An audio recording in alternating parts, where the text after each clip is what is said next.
기도가 이루어질 줄로 믿습니다. 자리에 앉아주시기 바랍니다.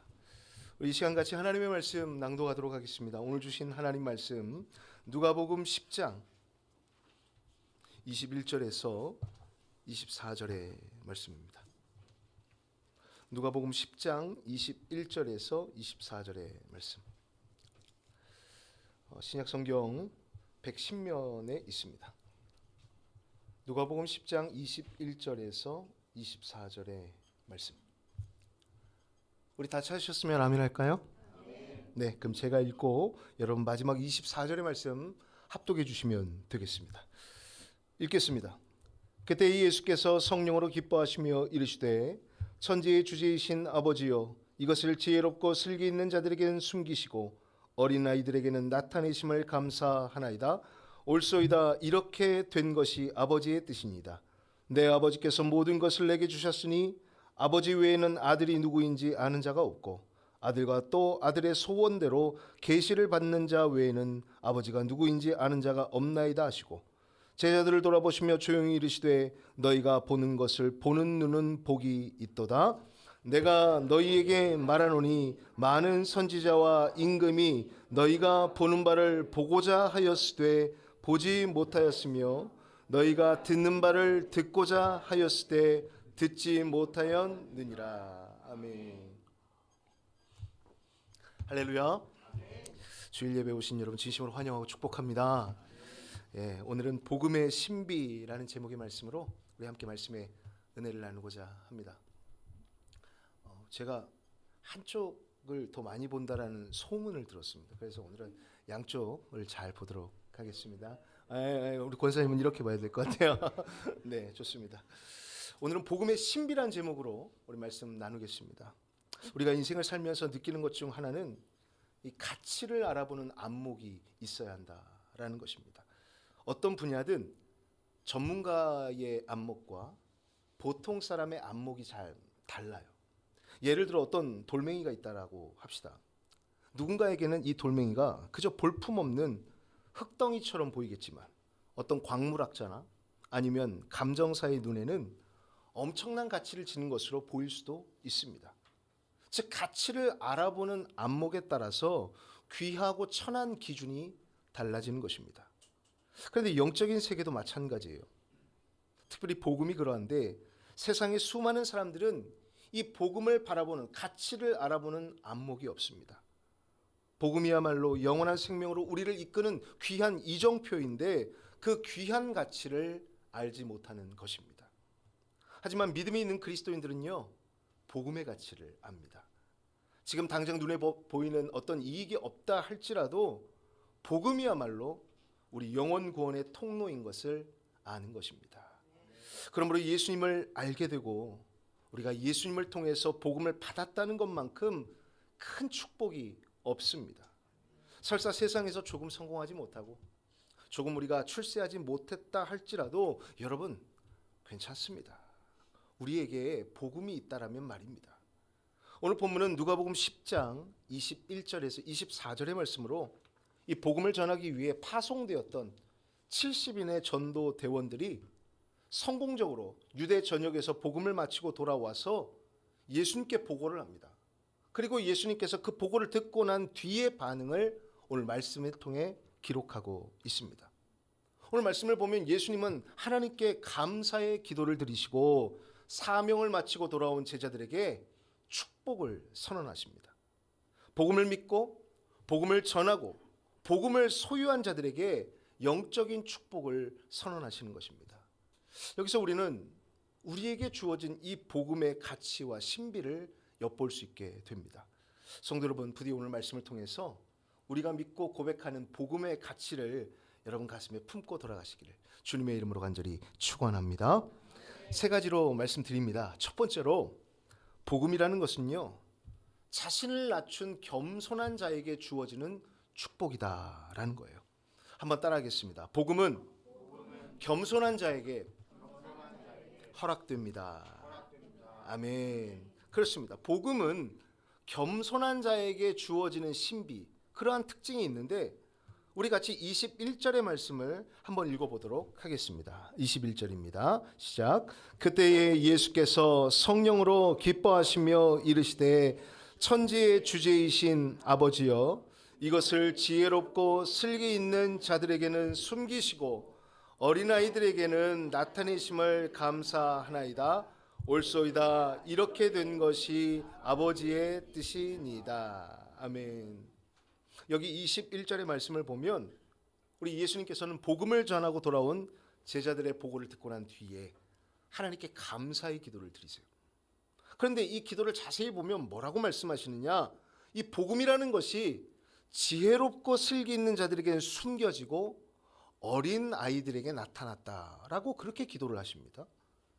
여기서 지혜로운 자는 헬라어로 소포이스, 슬기로운 자는 수네토이스라고 하는데 각각 어떤 뜻을 가지고 있느냐? 학문적 지식이 있는 자와 이해력과 분별력이 있는 자를 뜻합니다. 그러니까 세상의 사상과 학문에 정통한 석학을 의미하는 것입니다. 복음이 지혜롭고 슬기 있는 자들에게 숨겨졌다. 이 예수님의 기도가 좀 이상합니다. 이렇게 뛰어난 석학들에게는 하나님의 복음이 숨겨져 있다라고 기도하시는 거예요. 그 뛰어난 자들이 누굽니까? 당시 유대 사회의 서기관, 바리새인과 같은 종교 기득권층, 지도자층을 말합니다. 예수님은 그들을 빗대어 이런 말씀을 하시는 거예요. 그들에게는 복음이 감추어져 있다. 지혜롭고 슬기 있는 자들에게는 하나님께서 복음을 숨기셨다라고 말해요. 왜 그럴까요? 그들은 좋은 머리로 율법의 교리와 명제들을 완벽하게 외우고 분석하는 사람들이었습니다. 하지만 그들은 그 유식함을, 그 잘남을 자신들의 기득권을 유지하는 데 사용했습니다. 즉 그러한 교만함이 예수의 존재를 부정하게 만들고 복음을 복음으로 바라보지 못하게 만들고 은혜를 은혜로 바라보지 못하게 만들었습니다. 세상이 말하는 대단한 지식과 대단한 권력이 오히려 하나님의 은혜를 받아들이는데 걸림돌이 된 것입니다. 하나님은 그런 그들에게 복음을 숨기셨어요. 반대로 복음이 밝히 보이는 대상이 누구냐? 어린아이라고 말합니다. 예수님의 기도를 보며 어린아이들에게는 복음을 나타내셨다라고 했습니다. 그런데 이건 진짜 어린아이를 말하는 것이 아니라 헬라어로 네피오이스라고 하는데 스스로를 보호할 힘이 없는, 스스로를 변호할 힘이 없는 나약한 존재를 네피오이스라고 해요. 그러니까 예수님께서 말씀하시는 이 어린아이의 의미는 겸손한 사람, 내 힘으로는 아무것도 할 수 없습니다 라는 인식을 갖고 있는 사람에게 복음이 주어진다는 거예요. 자신의 힘을 신뢰하지 않고 하나님을 의지하고 사는 겸손한 심령에게 복음의 진리를 보여주신다는 것입니다. 그렇습니다, 여러분. 겸손한 자라야 복음의 비밀이 열립니다. 지금 복음을 전파하고 주님 앞에 돌아온 70인을 우리가 상상하지 않을 수가 없습니다. 이 70인의 명단, 그 구체적인 명단이나 직업은 우리가 알 수 없습니다. 직접적으로 명시되지 않았기 때문입니다. 그러나 이 누가복음의 전후 문맥과 역사적 배경을 살펴보면 그들은 하나같이 평범한 소시민들이었다는 거예요. 사회적 신분이나 형편도 보잘것없고 종교적 세력도 없었습니다. 그저 갈릴리 어부 출신이거나 사회에서 무시당하던 사람들이었습니다. 그러나 이 사람들은 복음을 볼 수 있는 이유가 있었는데 자신들의 연약함을 알며 구원을 갈망했다라는 거예요. 겸손했다는 거죠. 그런 그들에게 하나님께서 복음을 열어주시고 능력을 주시고 다른 영혼을 구원할 힘도 주신 것입니다. 우린 여기서 중요한 것을 깨닫게 됩니다. 복음을 전하고 사단 마귀를 쫓는 권능을 행했던 70인은 결코 신학 박사나 교수가 아니라 그저 밭을 갈고 그물을 깁고 거친 땀방울을 흘리며 하루하루를 그저 성실하게 살아갔던, 하나님의 은혜가 아니면 살아갈 수 없습니다 라는 겸손한 사람들에게 복음을 밝히 보여주셨다는 거예요. 세상은 학벌 없고 배경 없는 무식한 사람들을 멸시합니다. 그러나 주님은 그 평범한 사람들을 선택하사 복음을 맡기셨어요. 여러분, 이것이 복음의 신비인 줄로 믿습니다. 성도 여러분, 겸손한 모습으로 여러분에게 먼저 복음이 열리고 그 복음을 통해 죽어가는 영혼을 살릴 수 있는 믿음의 백성들이 되기를 바랍니다. 우리 하나님께서는 겸손한 자를 사랑하시고 교만한 자는 미워하십니다. 야고보서 4장 6절에 보면 하나님이 교만한 자를 물리치시고 겸손한 자에게 은혜를 주신다 하였느니라 라고 했어요. 교만이야말로 그리스도의 복음과 멀어지게 만드는 장애물인 것입니다. 그러므로 우리가 복음의 통로가 되기 위해서는 교만함을 빨리 벗어야 돼요. 여러분, 결코 여러분들이 삼라만상의 모든 이치를 여러분의 머리로 이해할 수 있고 이해해야 되고 이해가 되어야 한다라고 교만하지 마시길 바랍니다. 분석과 논리로 영의 세계를 나는 믿지 않는다. 돌같이 굳은 마음으로 여러분 종교 생활을 하시려고 하셔도 안 됩니다. 그래가지고는 여러분 오늘 말씀에 나오잖아요. 복음의 신비가 절대로 여러분 마음 가운데 열리지가 않는다고요. 세상에서 가장 불행한 사람은 복음이 있음에도 교만함으로 인해 복음을 받지 못하는 사람입니다. 우리 주변에 이런 사람들이 너무나 많습니다. 교회가 곳곳에 있고 교회를 섬기는 성도가 이렇게 많은데 복음의 능력은 쇠퇴하고 있는 것입니다. 성도 여러분, 하나님이 우리의 마음을 겸손하게 먼저 낮춰주셔서 이 귀한 복음을 우리가 먼저 받게 되었습니다. 그러므로 우리는 이 시대의 70인의 전도대가 되어야 합니다. 비록 세상의 것은 부족하여도 우리의 겸손함으로 생업과 일터에서 복음을 드러내는 사람들이 되어야 하는 것입니다. 부디 겸손한 자에게 복음의 신비가 활짝 열림을 여러분 깨달으시고 늘 겸손하게 은혜를 누리시기를 주님의 이름으로 간절히 축원합니다. 두 번째로 복음은 어떤 사람에게 주어지느냐? 나의 자격이 아니다. 복음이라는 것은 주님의 주권적 선택으로 주어졌다. 그런 축복이라는 겁니다. 한번 따라해 보겠습니다. 복음은 주님의 주권적 축복입니다. 아멘. 하나님께서 우리를 선택하셔서 복음을 받게 하셨다는 겁니다. 22절의 말씀 우리 같이 한번 읽어볼까요? 22절입니다. 시작. 내 아버지께서 모든 것을 내게 주셨으니 아버지 외에는 아들이 누구인지 아는 자가 없고 아들과 또 아들의 소원대로 계시를 받는 자 외에는 아버지가 누구인지 아는 자가 없나이다 하시고. 아멘. 여기 22절의 말씀을 보면 인간의 노력이나 인간의 공로나 인간의 의지로 그런 조건으로 구원을 받는 게 아닌 철저하게 이 복음이라는 것은 하나님의 주권 아래 움직이고 있음을 드러냅니다. 예수님께서 뭐라고 말씀하십니까? 내 아버지께서 모든 것을 내게 주셨다라고 먼저 표현하고 있어요. 아버지께서 모든 것을 내게 주셨다. 이 말은 예수님께 모든 능력이 위임됐다라는 얘기예요. 구원의 능력, 심판의 모든 권한, 하나님의 아들이신 예수께 주어졌다. 그러면서 연약한 우리가 하나님을 알 수 있는 것은 오직 예수님 자신을 통해서임을 밝히시는데 뭐라고 말씀하시느냐? 아들과 또 아들의 소원대로 계시를 받는 자 외에는 아버지가 누구인지 아는 자가 없다라고 말씀하세요. 여기서 아들의 소원대로라는 말을요, 현대인의 성경을 한번 찾아보니까 쉬운 성경이죠. 이렇게 나와 있어요. 아들이 아버지를 알게 하려고 선택하는 사람 외에는 이라고 말하고 있어요. 정리하면 이런 겁니다. 죄로 인해 스스로의 힘으로 우리는 하나님께 다가갈 수도 없고 그분을 단 1%도 알 수 없는데 예수님께서 우리를 선택하셔서 하나님을 알게 하셨다라는 것입니다. 지금 예수님이 그 기도를 하시는 거예요. 하나님이 나에게 능력을 주셨고 모든 권세를 나에게 위임하셨는데 아들이 선택한 자 외에는 하나님을 아는 자가 없다. 여러분, 이게 은혜입니다. 내 노력이나 조건이 아니라 예수님의 주권으로 선택해 주셔서 저와 여러분이 복음을 믿게 된 것입니다. 그런데 중요한 게 있어요. 주님의 그 은혜 속으로 우리가 들어가야 된다는 거예요. 주님이 주시지만 주님께 다가가야 한다는 거예요. 우리가 일상 속에서도 남이 주는 선물, 남이 공짜로 주는 선물 받으려면 어떻게 합니까?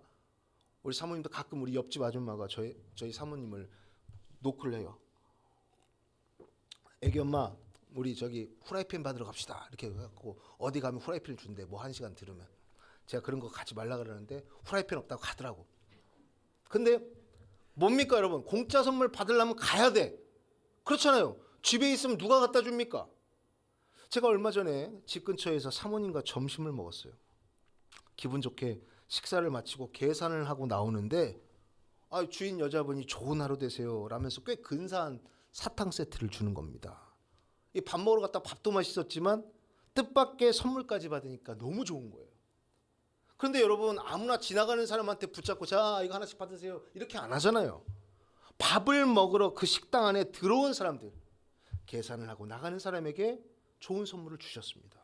쉽게 말해 그 음식점 주인의 울타리 안에 들어와야 그 선택된 사람들이 선물을 받을 수 있게 되는 것이죠. 여러분, 복음도 마찬가지예요. 복음은요, 주님의 주권적으로 선택하신 사람들이 받게 되는 신령한 선물입니다. 물론 결코 차별이 없습니다. 누구에게나 복음은 열려 있고 시기는 다를 수 있습니다. 하나님의 방법으로, 하나님의 시간과 하나님의 때에 복음을 허락하십니다. 그런데 중요한 게 있어요. 중요한 거는 그 울타리가, 기회가 왔을 때 울타리로 들어갈 수 있어야 한다는 용기입니다. 오늘 이 자리에 와 앉아 예배드리는 저와 여러분은 주님의 선택 가운데 능동적으로 대처하는 자들입니다. 여러분, 이게 은혜예요. 오라고 해서 다 오면 우린 벌써 이 벽을 텄을 것입니다. 그죠? 그런데 여러분, 그렇지가 않아요. 누구는 아무리 오라고 해도 콧방귀도 안 낍니다. 그런 점에서 보면 두 종류의 사람이 있다는 걸 알게 됩니다. 주님의 선택 안으로 들어오는 사람과 그렇지 못한 사람이 있다는 것을 말입니다. 가치를 아는 사람에겐 주님을 만나는 시간이 모두 소중하며, 가치를 모르는 사람에겐 이 시간이 쓸데없는 시간입니다. 하지만 그 차이는 천국과 지옥이라는 어마어마한 결과로 갈라지는 것입니다. 우리는 주님의 주권적인 선택에 의해 하나님을 알고 복음을 믿고 받아들인 은혜 받은 자들입니다.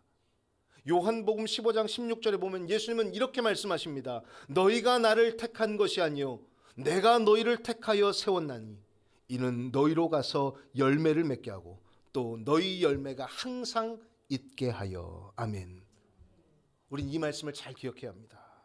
주님의 주권적인 선택으로 우리가 복음을 받았으면 이제는 그에 합당한 복음의 열매를 맺으라는 것입니다. 그러므로 복음의 은혜를 기억하고 주님의 선택을 받은 성도답게 사시기를 바라요.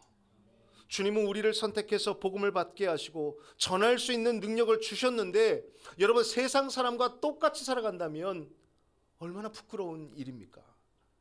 요한복음 21장에 보면 먼저 다가와 선택하시고 은혜를 베푸시는 주님의 모습과 그 선택에 변화된 모습으로 답하는 한 제자의 모습을 그리고 있습니다. 바로 베드로예요. 베드로는 주님께서 십자가 죽음을 앞두고 잡혀가실 때 3번이나 모른다고 부인했습니다. 저주까지 했어요.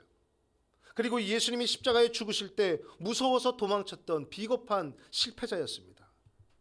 남들도 욕하겠지만 자기 스스로 자기의 한 행동을 얼마나 정말 부끄러워했을까요? 그 죄책감이 얼마나 심했을까요? 아마 성경에 나오지 않았지만 나 같은 사람이 무슨 제자야? 나 같은 놈이 어떻게 예수님의 제자라 말할 수 있어? 라고 생각했을 것입니다. 그 증거가 뭡니까? 다시 옛생활로 돌아가요. 갈릴리 바다에서 그물을 던지며 삽니다. 스스로 제자의 자격을 스스로 내려놓고 낙심의 바다에 빠진 것입니다. 그런데 그 지치고 상한 베드로를 배신당한 예수님이 찾아오십니다. 베드로가 먼저 주님을 찾아간 게 아니라 주님이 베드로를 다시 선택하신 것입니다.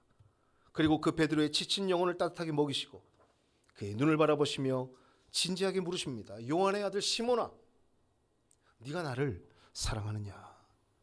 베드로가 3번을 부인했는데 예수님은 짓궂게도 3번 요한의 아들 시몬아, 내가 나를 사랑하느냐? 라고 묻습니다. 그러나 이것은 짓궂은 것이 아니라 베드로의 심령 속에 엉겨붙어 있던 죄책감과 실패의 모습을 깨끗하게 다 씻어 죽이시기 위함이었습니다. 무엇으로? 주님의 주권적 사랑으로 말입니다. 그리고 다시 사명을 맡기시죠. 내 어린 양을 가서 먹이라. 여러분, 이것이 주님의 주권적 선택이 가진 힘입니다. 베드로는 자격이 없어요. 베드로는 해서는 안 되는 사람입니다. 그러나 주님이 원하셔서, 주님이 끝까지 붙잡기로, 주님이 용서하시기로 작정하시면 그 실패한 인생도 고쳐 쓰시는 것입니다. 베드로는 주님의 이러한 주권적 사랑을 통해 오순절 성령의 충만함을 그대로 받아 평생을 복음을 위해 목숨을 바칩니다. 자신의 삶을 복음의 도구로 사용하길 원한 그 주님의 선택이 부끄럽지 않도록 자신의 온몸을 다하여 복음을 전한 것입니다. 성도 여러분, 오늘 주님이 찾아와 만나 주시고 선택해 주신 사람이 바로 저와 여러분입니다. 우리는 베드로보다 나은 것이 단 하나도 없는 사람들입니다. 날마다 세상 유혹 앞에 흔들리고 세상 염려와 근심에 연약함에 빠져 있는 자들입니다. 그런데도 주님은 수많은 사람 중에 우리를 먼저 선택하셨고 복음을 주셨고 복음을 전하기를 원하세요. 그러므로 이 은혜 받은 자답게 사시기를 바랍니다. 나를 선택하신 주님의 손길을 신뢰하며 여러분의 삶의 자리에서 거룩한 몸부림을 우리가 쳐야 하는 것입니다. 부디 우리를 향하신 주님의 주권적 선택 감사하며 반응할 수 있는 성도가 되시기를 주님의 이름으로 간절히 축원합니다. 마지막으로 복음을 받은 것이 축복이라는 것을 알고 감사하며 사시기를 바랍니다. 우리 같이 23절, 24절의 말씀 같이 한번 읽겠습니다. 23절, 24절입니다. 시작. 제자들을 돌아보시며 조용히 이르시되 너희가 보는 것을 보는 눈은 복이 있도다. 내가 너희에게 말하노니 많은 선지자와 임금이 너희가 보는 바를 보고자 하였으되 보지 못하였으며 너희가 듣는 바를 듣고자 하였으되 듣지 못하였느니라. 아멘.